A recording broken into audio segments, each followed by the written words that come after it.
Hello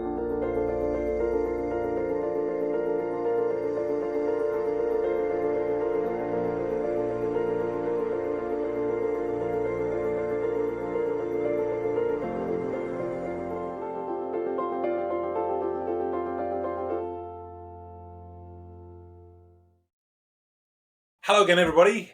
Welcome back to another episode of A Foggy Day on Olympus, where we sit up here in the gloom amongst the swirling mists and try to look down scornfully upon the foolish squabbles of mere mortals and pass Olympian judgments on them.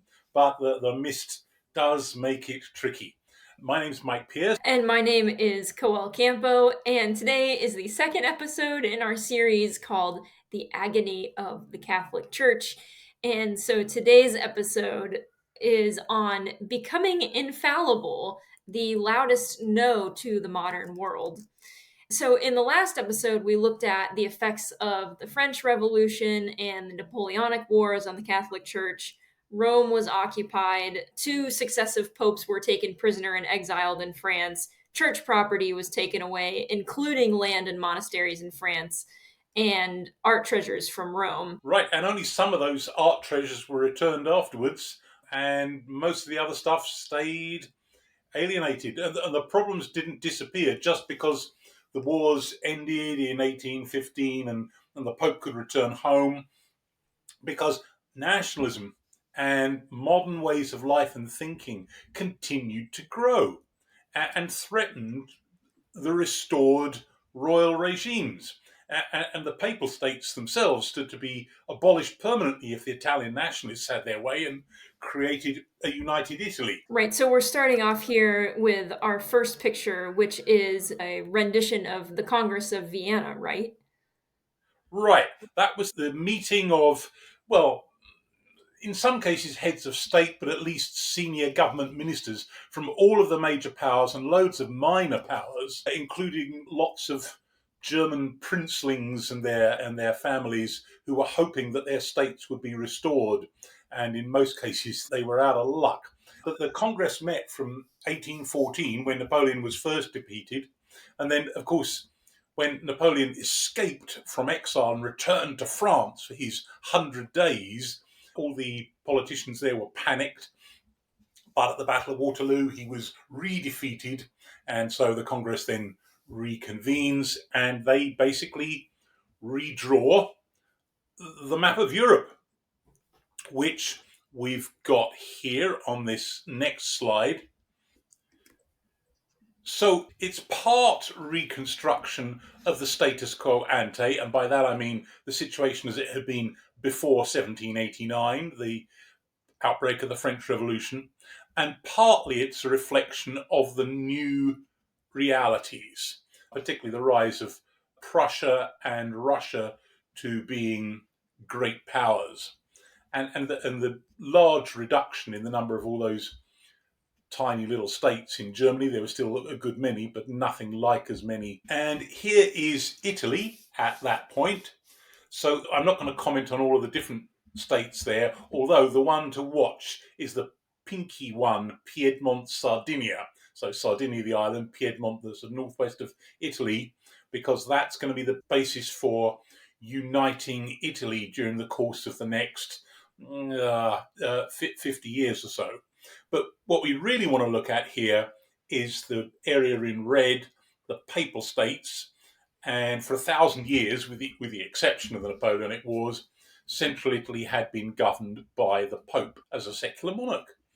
And now the existence of those states was threatened by the rise of modern Italian nationalism. Because, of course, if there's going to be a united Italy, if that ever is going to happen, and which certainly looks possible in 1815, but far from certain, well, that's going to mean the abolition of a lot of the little states, including the Papal States. So this was an ongoing worry. Yeah, and this is something that we cover quite a bit more extensively in a previous episode, episode 3 of our series on secularization.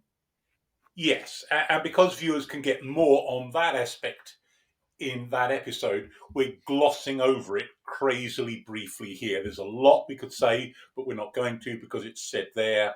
People that want to follow through on that, it's a very important subject. Yeah, just follow that link and go and see that episode. Well, we should pay attention to Latin America as well, because Latin America experienced a whole wave of revolutions after 1814 that had the effect of throwing off Spanish and Portuguese rule, Spain and Portugal between them having ruled the vast majority of that area. There's a couple of little exceptions you can see with the Guianas there. But otherwise, yeah, Spanish and Portuguese. But because those areas had been cut off from the Iberian Peninsula during the Napoleonic Wars. They'd run their own affairs. Their main connection trade-wise had been with the mother countries, Spain and Portugal, and now they had to fend for themselves, and they ended up trading a lot with the United States and with the British, and they discovered that they liked it. And when the restored crowns in Spain and Portugal tried to re-exert control after 1814, well, it created a reaction.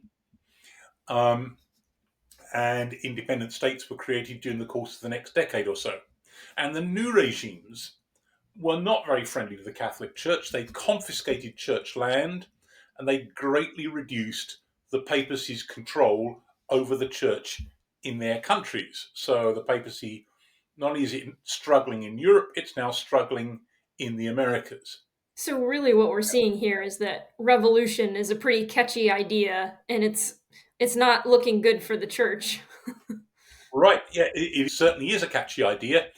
As to be entirely fair, the monarchies of Europe recognised very early on, once the French Revolution had broken out, the British, who'd spent most of the 18th century on and off fighting the French king, suddenly decided that they liked him once he was kicked out.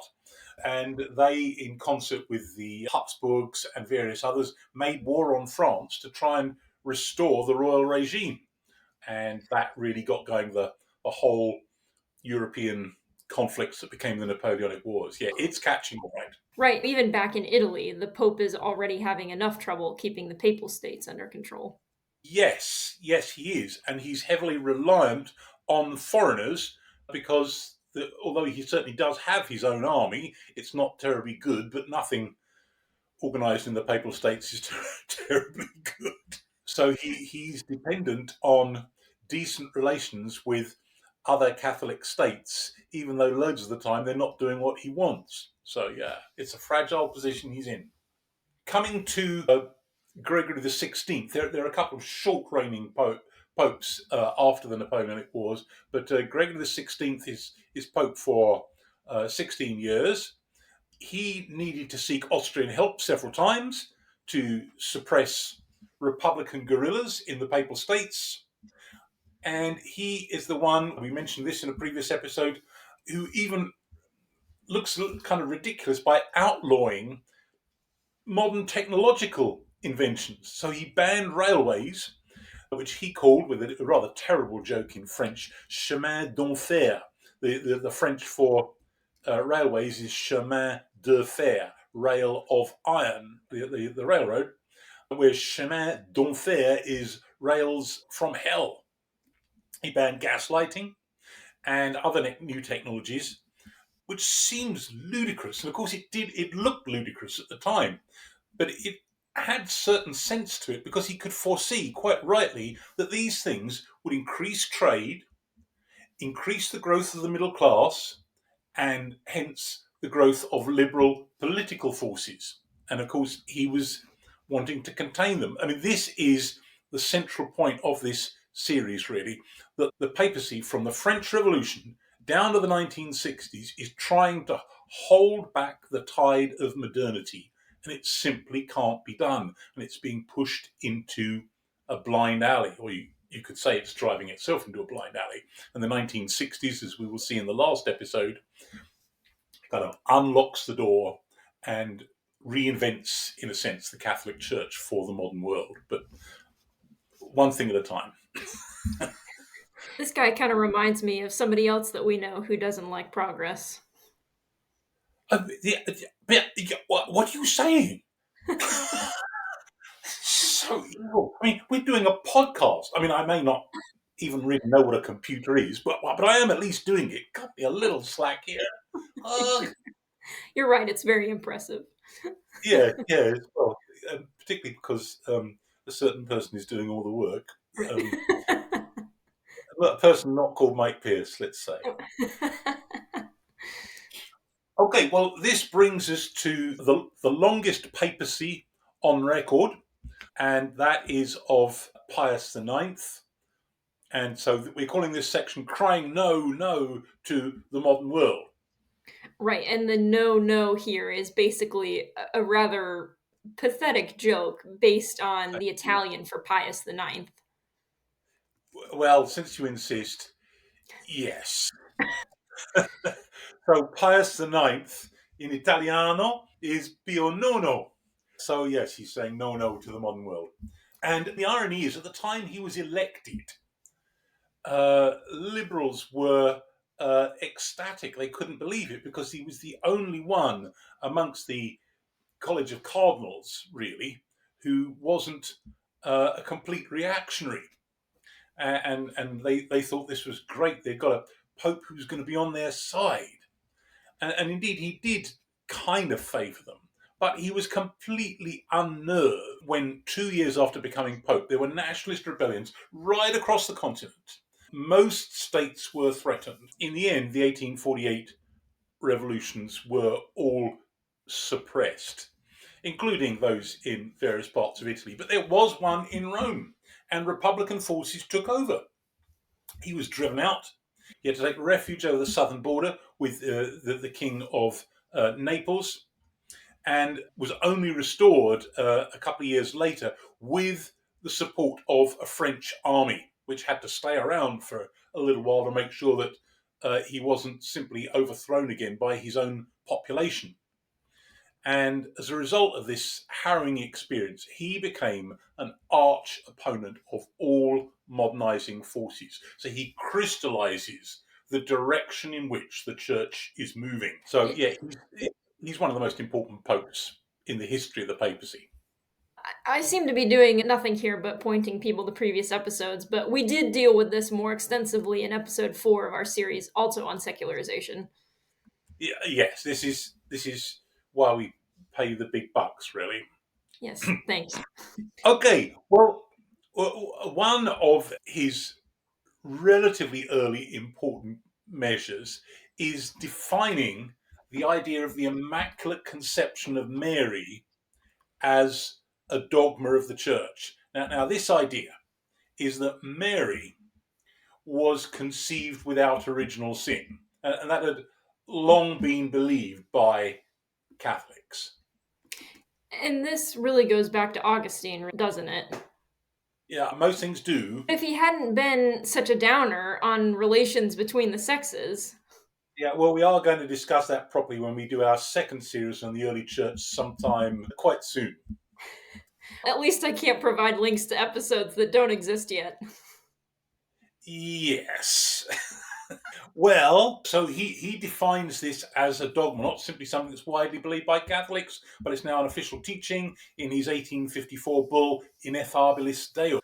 The Eastern Orthodox had never accepted the Augustinian doctrine of original sin in the first place, so they had no need of such a doctrine. For Protestants who did accept the doctrine of original sin, but not in the sense of it being produced by sexual procreation, for them, the dogma was an offence against the notion that all people are sinners standing in need of salvation by grace. So it's a very, very distinctively Catholic doctrine.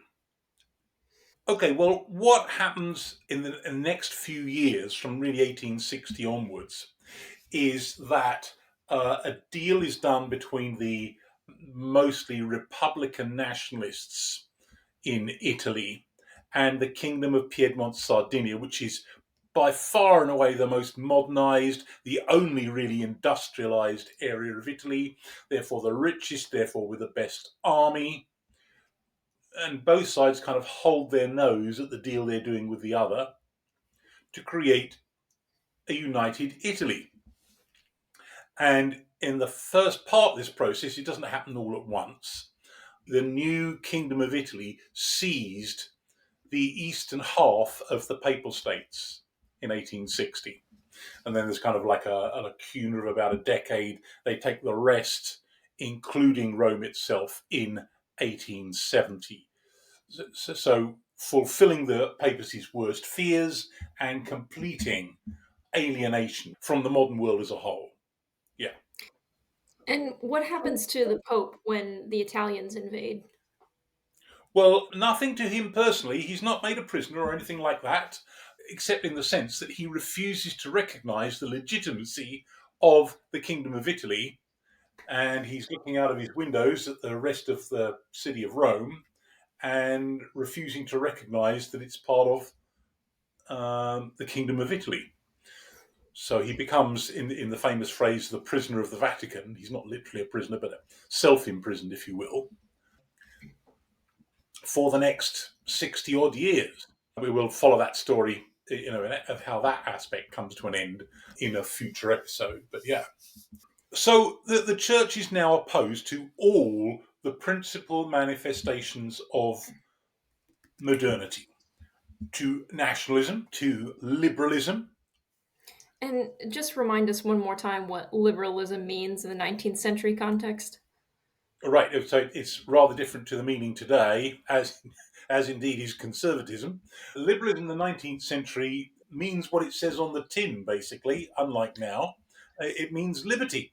Well, most of the things that are in the rest of this list, but freedom of religion, freedom of speech, freedom of trade, freedom of association, freedom of the press, and generally less power to monarchs and more to elected bodies. Not all liberals in that period are necessarily in favour of full-on democracy with universal suffrage. Some are much more cautious, but nevertheless they want to take steps in that general direction. So liberals and nationalists are often the same people. And of course, the underlying reason why the papacy is opposed to both is because it's really committed to what we called in the previous episode its consolation prize under absolute monarchy and the divine right of kings. That it's the main support of monarchies, where the state is defined in terms of the monarch who rules it, and what it gets as the quid pro quo is that it is then imposed on the whole population by that monarch. And that is palpably slipping away. So it's opposed to religious toleration. It's opposed to unrestricted freedom of the press, to modern industry and capitalism, which it sees as exploitative. But the Industrial Revolution is happening. It can no more be stopped than the rise of the digital revolution here and now over the past few decades. You can't really put the cork back in the bottle. It's terrified by the rise of socialism, and it's opposed to universal suffrage. So where's it going to go? Because the clock can't be turned back. Well, in 1864, Pius issues his famous, or perhaps notorious, syllabus of errors. Now, because it's a long list, and because the wording of some of that is a little tedious, I have reduced this to just a few crucial bullet points, just so we can see the kind of things that the papacy is condemning.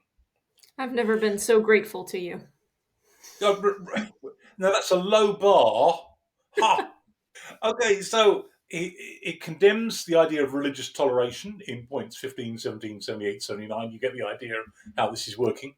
It condemns the idea that there is hope of salvation outside the Catholic Church. It condemns the idea that Protestantism is simply another form of Christianity and pleasing to God. It condemns the idea that the church should not have temporal power. Now remember, this is written in 1864, when it's just lost half of the Papal States 4 years earlier, and in 6 years it's going to lose the other half. it is opposed to the idea that secular rulers have jurisdiction superior to that of the church. Well, the church hadn't had the superior jurisdiction really since the Middle Ages, and even then it had been contested. It opposes separation of church and state. It opposes rebellion against legitimate princes. And finally, to sum this up, it's opposed to the idea that the Roman pontiff can and ought to reconcile himself and come to terms with progress. Remember that the idea of progress is an 18th century myth, liberalism, and modern civilization. Right? Those are not words coming from the mouths of the papacy's enemies. That's the words of the Syllabus of Errors. Right, and this is pretty amazing because none of these, except maybe the one about rebellion, would be held by the Catholic Church now. No, they wouldn't. It's reversed itself on all of this. Yes. Yes. And has had to. And of course, that is really the story that we're tracing here. So Pius describes as, quote, a false and absurd maxim, or rather madness, the idea that every individual should be given and guaranteed freedom of conscience, that most contagious of errors. In 1874, so a decade up the road, he blessed a group of French pilgrims for their efforts against, quote, the horrible plague which affected human society, universal suffrage, the vote for everybody. He's condemning this at the time, this new idea that every person should be allowed to vote for their government. Right, absolutely. Which is a little funny to me because doesn't the Pope come into being a Pope by being elected? Yes, but he's only elected by the cardinals, and the Okay. cardinals are people who've been hand selected by the previous pope. So it's kind of like a self-perpetuating mechanism. Right. I mean, some kind of voting, I suppose, is almost unavoidable in any human institution. Although, of course, the church would have insisted, maybe even today, many Catholics would still insist that the church is not a human institution. So, Right. but even they would have to concede it functions by human mechanisms. So there we are. Right. Okay, well, now this brings us to perhaps the central point that we need to make today. I'm calling this section Infallibility Enshrined, and we need to look at the First Vatican Council for this. Yeah, now, most non-Catholics misunderstand what is meant by the idea of papal infallibility. Yes, they do. And I fear, though I badly want to be wrong about this, that many Catholics misunderstand it as well. It does not mean simply that anything the Pope says is infallible. That's strictly for the birds. Nobody's saying that. We'll look at exactly what is said to define this in a moment. But basically, it's saying that when the Pope is consciously determining what constitutes the dogma of the Catholic Church that is authoritative, then he cannot err. And we'll look at the reasoning for that, such as it is, in a moment. Now, in line with what's becoming our tradition now of waving around good books, this is a fairly short book by John O'Malley, giving the background to the First Vatican Council and its key events. So it's held in the very dusk, let us say, the twilight, that's the word I want, of the papacy exercising any territorial jurisdiction at all. Half of the Papal States have been taken away, and while the council is going on, as we shall see in a moment, the other half is taken away. So it's the last few months. Now, Pius had lobbied hard to make sure that this doctrine would be enshrined as official dogma of the church. So he'd worked a lot behind the scenes, and his advisors had done the same to make sure that this got through. But In fact, although, as we shall see in a moment, there were a number of important opponents, the large majority of the people called to the council, so the cardinals, archbishops, bishops, and so on, did support it. Now, we're going to give an extract from the declaration here. It's called Pastor Eternus, which becomes dogma in July 1870, declaring papal infallibility to be a binding doctrine of the Roman Catholic Church. That apostolic primacy which the Roman pontiff possesses as successor of Peter, the Prince of the Apostles, includes also the supreme power of teaching. This Holy See has always maintained this. The constant custom of the Church demonstrates it, and the ecumenical councils have declared it. And a see is a diocese. So the Holy See is just another way of talking about the bishopric of Rome and so of the Pope, right? Right, yes, exactly. Yeah. And ecumenical didn't mean what people use that term to mean now. No, not at all. Not at all. In fact, the way we use the word now is very recent. If you want to put a date on it, just since the missionary conference in Edinburgh of 1910. And before that, ecumenical meant a gathering of church leaders from across the known world, but in the earliest centuries, right across the still more or less united church. After the split from the Eastern Orthodox in 1054, then it could refer to church leaders within the Roman Catholic Church as an ecumenical council. And in 1870, that's still what it meant. So it's not a multi-denominational thing, which is the sense in which it might be used now. So we're talking about only people within the Catholic Church. Right, yes. So the fathers of the Fourth Council of Constantinople published this solemn profession of faith. Quote, "The first condition of salvation is to maintain the rule of the true faith. And since that saying of our Lord Jesus Christ, 'You are Peter, and upon this rock I will build my church,' cannot fail of its effect, the words spoken are confirmed by their consequences. For in the Apostolic See, the Catholic religion has always been preserved unblemished." That's obviously a rather contestable statement, historically speaking, but we're not going to go into that now. We're just looking at what they do say. Okay.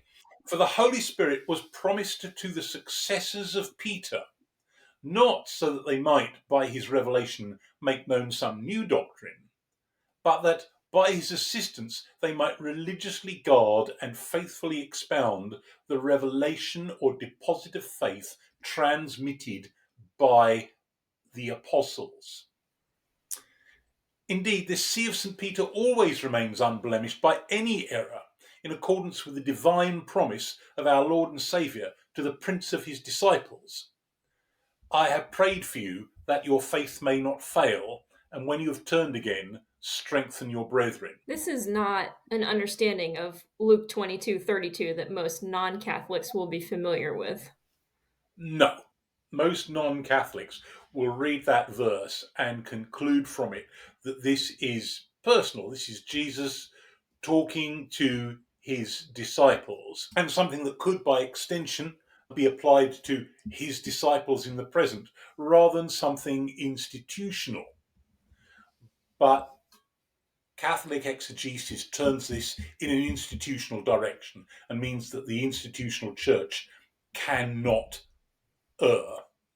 So, concerning the earlier part of this number 6, the idea has always been, and it's quite a good idea, even if it's perhaps taken too far, that what the church is doing when it defines a doctrine is simply making something explicit that was always there implicitly in the earliest teaching, going right back to the time of Christ and the teaching of the apostles. And so, in defense of this, say, the doctrine of papal infallibility, they would say that it's implicit in what Christ says to Peter, just as they would want to say the same thing about the Immaculate Conception of Mary. And for anybody who thinks, well, that's a bit of a stretch, the apostles didn't say anything about this, it's not there in the scripture. Well, they would say no, but then they would want to make the kind of argument that Augustine makes for the doctrine of original sin, and on and on. So it's got everything's kind of a knock-on effect from what's been there before, and that all that the church is doing is not, as it says here, making known some new doctrine, but it's teasing out what had always been there before. Now, that argument, I think, is a bit of a stretch. I think most non-Catholics, and even many Catholics, would think the same. But nevertheless, that's the standard line that's been taken, yes. Especially since it's awfully convenient for them. Yes, I suppose so. Yeah, I used to be a lot keener on the argument you just indicated there than I am these days, because I think almost anything can be debunked that way. But I mean, you certainly have a point. Yes.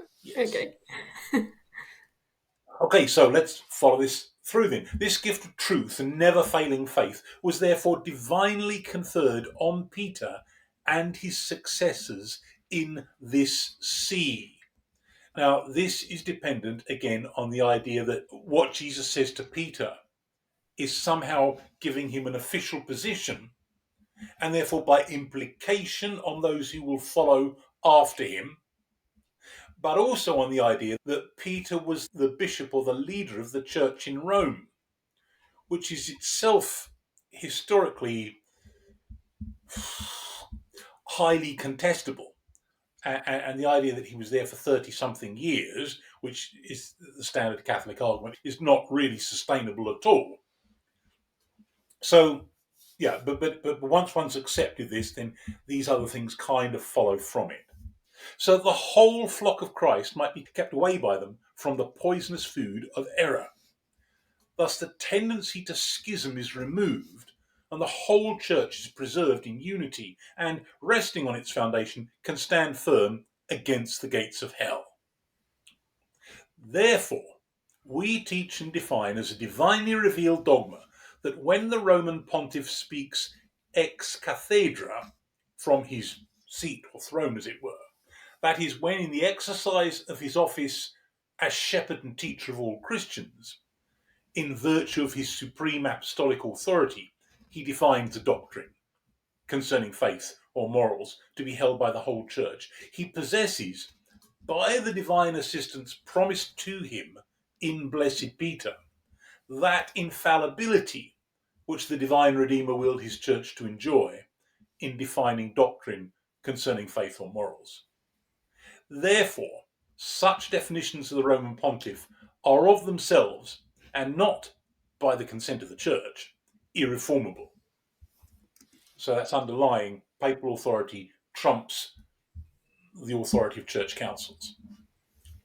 So basically, this whole thing is saying that the Pope is infallible, not in anything and everything he says, but only when he's consciously making a pronouncement on what constitutes normative doctrine. Right. And that last sentence is kind of a little ironic. These definitions are of themselves and not by the consent of the church, irreformable. But it's the consent of the church that is being sought to define this as a doctrine. Right. Which is very interesting. Well, now, there were people there who opposed this, but most of them, all except two, actually absented themselves from the final vote because they could see that it was going to pass, that the majority was against them, and they didn't want to be associated with the vote one way or the other. So only two opponents actually turned up to vote no, and everybody else, 500 and I forget the exact number, I think it's about 533, something like that, are in favour. It's worth noting some of the more prominent opponents, though, and maybe people can correct me in the comments, but only the first of the ones we're going to mention here was actually an attendant at the council, and this is Josip Juraj Strossmayer. Roll of drums. Yeah, everybody's favorite bishop. Right, yes. He was Bishop of Giacomo, which is just, like 20 miles, 35 kilometers or something down the road from where I live. And he was one of the few opponents of enshrining this as a doctrine. But when he was defeated, he submitted to the authority of the church and declared himself a devoted son of the papacy. But the fact that he had been an opponent was a black mark against him for the rest of his career, and meant that despite his genius, he spoke about 6 languages and he got 2 doctorates, and he was so capable in so many areas. He never even got to be Archbishop of Zagreb, never mind senior to that. Well, here is his cathedral, the one that he had built in Giacomo. It is St. Peter's Cathedral, so a nod to the papacy there, built from 1866 down to 82. So it was in the earlier stages of being built while the council was happening. Yeah, and you and I have been here together twice now, and it really is a magnificent building. And one of my favorite things about visiting Catholic cathedrals is there's such a sense of reverence that you can really feel when you're in them, and you just can't get that in a modern church building. No, it's true. I mean, not all Catholic churches are beautiful. I live about half a mile away from the ugliest church of any denomination that I've ever seen in my life. And the saint after whom it's named, I think it's an insult to his blessed memory, but there we are. But yes, there are very, very many beautiful ones. And I always smile when I go to this cathedral, because if you look up in the ceiling all around the central dome area, there is a tu es Petrus, you are Peter, and on this rock I shall build my church. And this is the man who defied the doctrine of infallibility. So interesting. We should also mention this man, Ignaz von Dillinger. He was a Catholic priest and professor of theology. He'd opposed the syllabus of errors 6 years earlier, and also opposed infallibility. He was excommunicated for his opposition in 1871, but he managed to keep his professorship. And during the next few years, he was awarded honorary doctorates at a whole string of universities, including Oxford, Edinburgh, Marburg, and Vienna. And of course, what's happening there is that those universities are basically saying, "Yay, von Dillinger!" He's getting these honours precisely for his opposition. And in the same context, we should also mention this man, John Dalberg Lord Acton, a Catholic historian. He was an acolyte of von Dillinger, but basically one of his students. You can see he's, 35 years younger. He was in politics a committed liberal, and also liberal within Catholic terms as well, and an opponent of infallibility.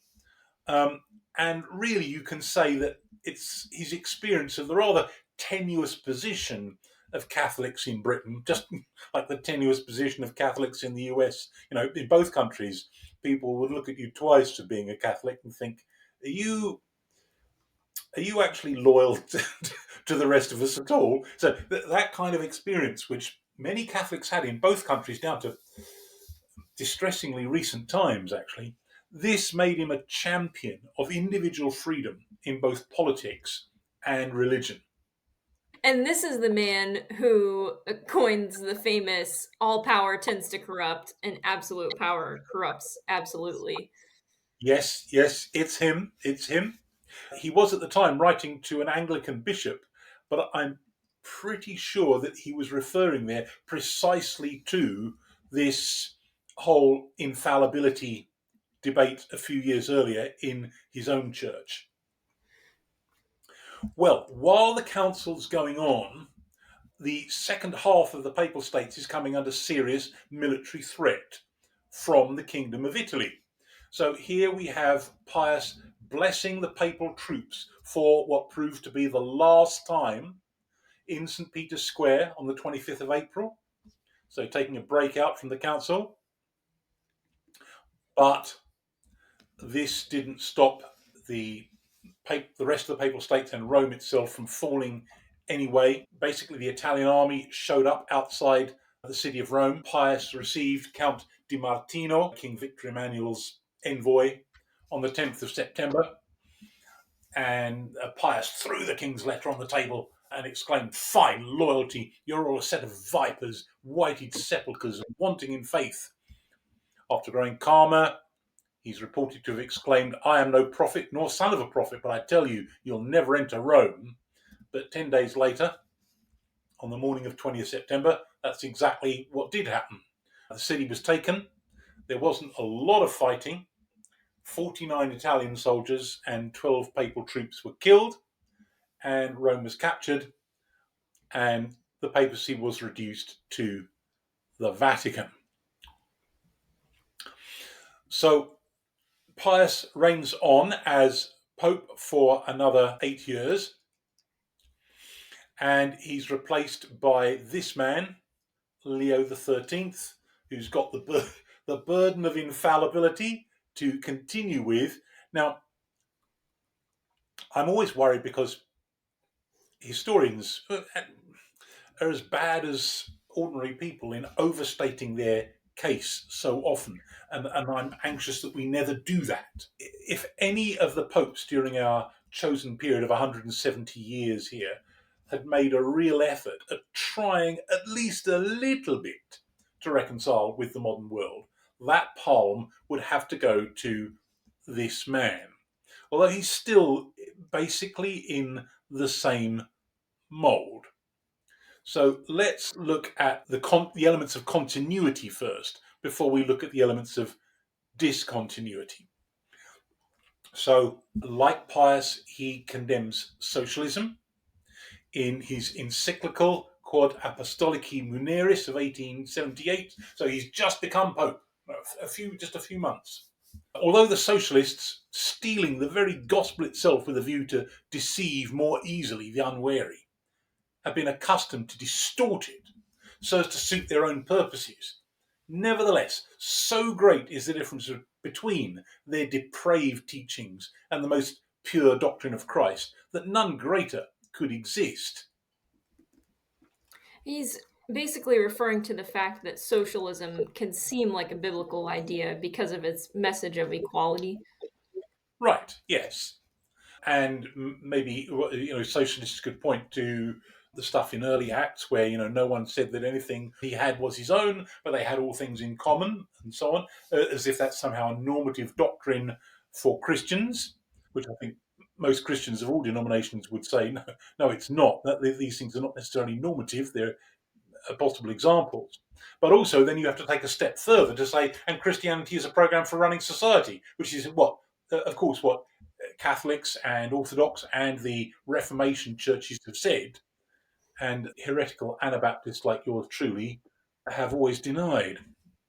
But okay, Leo also inherits, of course, this situation in which the Papal States no longer exist, and in which Rome had, since 1871, become the capital of the Kingdom of Italy. So the year after Rome is captured from the Papal States, the capital of Italy now is moved to Rome, which of course it's been ever since, and the city starts to grow enormously.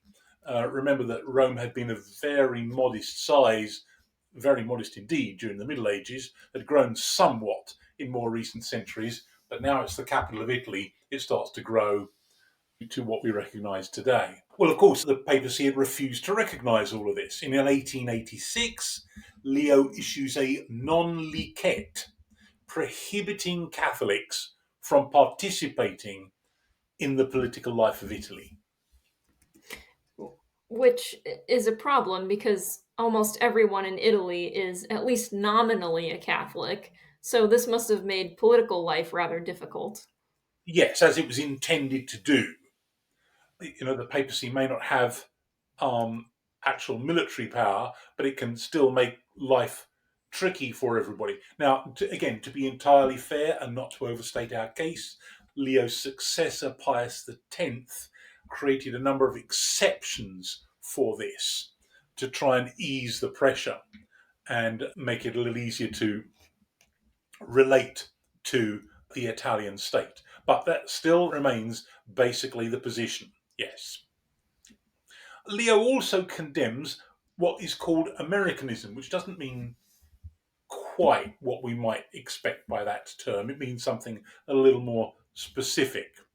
And let's just remind ourselves of the situation of Catholics in the US. The number of Catholics in the US have risen from a very small number, 30,000 in 1789, the year of the French Revolution, to 300,000 by the time the Napoleonic Wars finished in 1815. And by the time of Leo XIII, American Catholics numbered in the millions, particularly because of changing patterns of immigration into the US. The papacy had always supported the American separation of church and state, which might seem rather odd because they condemned it everywhere else, but the reason they did so was that it was the best guarantee of Catholic freedoms in what was an overwhelmingly Protestant country. Well, our picture here is of someone whose name is a little obscure nowadays, but he was a crucial figure in American Catholic life. Isaac Thomas Hecker, mostly simply known as Thomas Hecker. Well, he was born to an immigrant German family, a Protestant background. He converted to Catholicism in 1845, when he would have been, 26. And he founded the Paulist Fathers in 1858 with the aim of converting America generally to the Catholic faith, but to do so the American way. That is, by emphasizing personal initiative, activism. He even used something that looked an awful lot like evangelistic methods, evangelistic meetings and so on. Social movements and clubs. So getting very much into the individualist American ethos to make America Catholic. And this seemed to undermine the strong clericalism and hierarchy of the Catholic Church. And eventually, Leo issued a condemnation of Americanism in 1899. Perhaps fortunately, it didn't have long-lasting effect, and American Catholicism continued, I think we might say, to follow that general sort of trajectory that Hecker had mapped out for it. Okay, so on the more positive side of Leo's legacy, we need to point to what is very frequently called Catholic social teaching. And really, he is the principal inspiration for this, although he's trying to draw on sources that go right back into the Middle Ages, particularly Thomas Aquinas. So this is finally a method of confronting the fact of industrialization. All of Leo's predecessors had grown up in a world which was completely non-industrial, pre-modern, in which the burgeoning growth of cities and the new inventions and the railways and the gaslighting and all the rest of it. This was something that they'd heard about, but was happening a long, long way away. It was not part of their experience. But now it was affecting everybody everywhere. And there was no escaping this, nor the creation of what Marxists call the proletariat, the industrial working class, everywhere. And so his 1891 encyclical, Rerum Novarum, concerning new things, argued for what it called distributism. That is, for a wider distribution of ownership. That is against the concentration of wealth in a few hands. So it considered capitalism unjust. Not, when we say capitalism here, what we mean is like big monopolistic type capitalism, not individual enterprise, which it favoured or agreed with. It wanted respect for private property. It was afraid of socialism. So it says, some opportune remedy must be found quickly for the misery and wretchedness pressing so unjustly on the majority of the working class, so that a small number of very rich men have been able to lay upon the teeming masses of the labouring poor a yoke little better than that of slavery itself. Okay, so he's trying to reject both capitalism and socialism, but without saying we need to go back to the Middle Ages. Yeah, that's about right. It's impossible to escape the suspicion that really, in its soul, what the Catholic Church would like to do is to go back to the Middle Ages, right? But that's just not possible. So this is their attempt. And the other advantage of it is that it seems moderate. It's kind of driving down the middle between capitalism and socialism. And what it leads to is a situation late in the 19th century where a number of Catholics started Catholic political parties and Catholic trades unions designed to protect workers, but without agitating for socialism. There was a problem for the papacy in supporting even these, and that was that it didn't support the universal franchise, remember? These are Catholic political parties participating in the democratic, or at least democratizing, process. And in the 20th century, these parties were generally centrist, a sort of middle way between capitalism and socialism. But after World War II, became what we generally recognize as centre right Christian Democrats, for example, in West Germany, and so opposed to communism, giving lukewarm support to capitalism, but very much wanting protections for the worker and a welfare state, and so on. All right, so as a kind of commentary on this situation, this leads to actual anti-clericalism in a number of countries where these Catholic parties emerge. Anti-clerical being the opposition to religious political authority. Yes, yes. I mean, anti-clericalism had been there before. It's kind of directed against perhaps clerics personally, but this is like highly politicized, yes. So we refer here to our friend Owen Chadwick in his amazing book, The Secularization of the European Mind in the 19th Century. Yes, here we go with Chadwick again. Yeah, I'm just doing it to annoy you at this point. That's working. Good, good. I'm ahead for once. Right. Okay, he points out that anti clerical movements in the modern sense didn't exist in the old structure of throne and altar.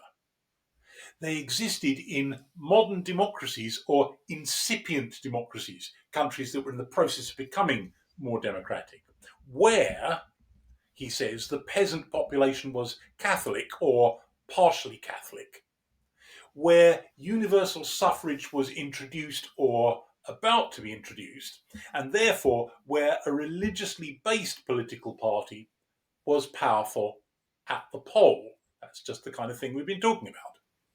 It doesn't matter absolutely whether the Catholic Party was liberal or syllabus bound. And syllabus bound, referring to the syllabus that we previously mentioned.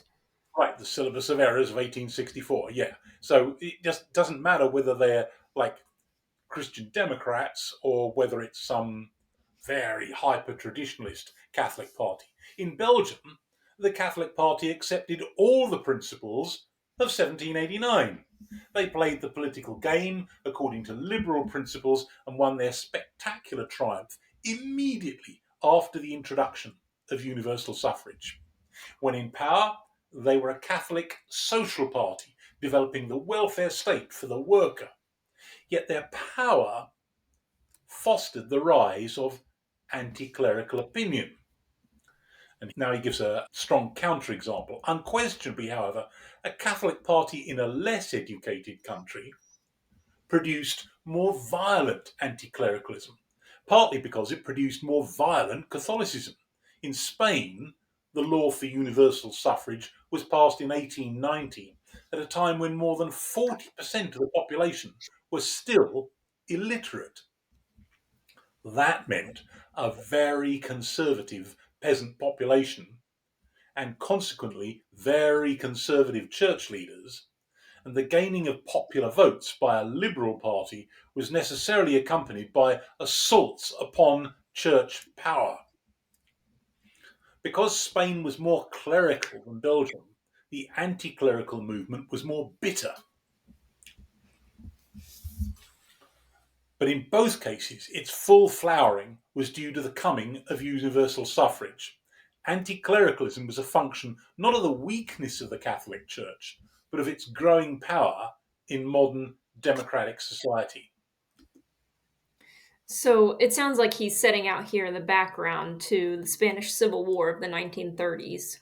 Yep, that's what he's doing, where you've got sort of violently conservative, hardline Catholic support on the one side and violently anti-clerical liberal support on the other. Yes, which will come to collision during the 1930s. Yes. Well, let's just finish off here by looking at what Leo XIII has to say about biblical inspiration. And I feel another link to a previous episode coming on here. This ties up with our discussions about biblical criticism of a few weeks ago in episode 5 of our series on secularization. Yep, exactly. In a few weeks from now, we're going to be doing a series on fundamentalism, which is partly a reaction against all of that. But it's important in the Catholic Church as well. Here's what Leo says in his encyclical on the Bible. The Holy Ghost himself, by his supernatural power, stirred up and impelled the biblical writers to write and assisted them while writing in such a manner that they conceived in their minds exactly and determined to commit to writing faithfully and render in exact language with infallible truth all that God commanded and nothing else. Without that, God would not be the author of Scripture in its entirety. And Catholic theologians were obliged to take an anti-modernist oath in the early 20th century, rejecting modernist biblical criticism. And that remained mostly in force for about half a century or so. So, yeah. Now, as somebody sort of looking in on the Catholic situation, I feel like it would be very easy to look at papal infallibility and sort of this disagreement with um, progress and modernization as as kind of a smooth move for power. But really, it's more these things are necessary for them because their authority is ostensibly going away. Right. Well, it's simultaneously necessary and absolutely fatal because they're maneuvering themselves into a situation where they can't win. And as we're going to see in the next couple of episodes, that sets up a situation where some very damaging things indeed get done until we get through to the pontificate of John the 23rd in the late 50s and early 60s, where the boil has to be lanced. But now here, what we're looking at in these first couple of episodes is this whole pressure cauldron kind of building up, and it's going to become absolutely terrible during the first few decades of the 20th century, as we're going to see in the next episode. Yes. Right. Well, thanks everybody for tuning in and sticking with us and enduring Mike's Olympian judgment, as it were. It's too kind to me, really. Couldn't you let up me a little for Christmas? Oh, Christmas is over, I suppose. I'm feeling less charitable now. Oh, no. Okay, well, either way, we will see you again next time, people, and thanks for staying with us. Bye bye now. Bye, everyone.